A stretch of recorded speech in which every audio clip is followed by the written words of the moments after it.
மாம்பழ சீசன் முடிகிறதுக்குள்ளே இந்த அடையை கண்டிப்பாக ஒரு தடவை ட்ரை பண்ணி பாருங்கள். ஃபஸ்ட்டு நான் வந்து அரைக்கப்பளவுக்கு மாம்பழ பியூரி எடுத்து வச்சுருக்கேன். இப்போ ஒரு கடாயில் 1 கப் வெல்லம் 1 கப் தண்ணி சேர்த்துக்கோங்க. வெல்லம் நல்லா கரையிற வரைக்கும் கொதிக்க விட்டுட்டு அடுப்பு ஆஃப் பண்ணிடுங்க. அதை வடிகட்டி தனியாக வச்சுக்கணும். இப்போ வெல்லம் கொதிக்கிற கேப்பில் நீங்கள் இலையை வந்து இந்த மாதிரி நீட்டு வாக்கில் கட் பண்ணி வச்சுக்கோங்க.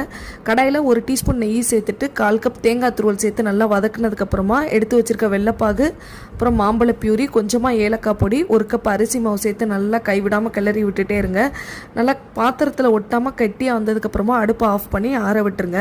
இது ஆறினதுக்கப்புறமா எடுத்து வச்சுருக்க வாழை இலையில் ஒரு ஸ்பூனை வச்சு இந்த மாதிரி மாவை எடுத்து வச்சு அதை ஜஸ்ட்டு மூடி போட்டுட்டு கையை வச்சு ப்ரெஸ் பண்ணி விட்டிங்கன்னா நல்லா இதாயிரும், செட் ஆயிரும். நீங்கள் வாழை இலை இல்லை அப்படின்னா பலாப்பழ மரம் இருந்ததுன்னா அதோட இலையில் கூட நீங்கள் வைக்கலாம்.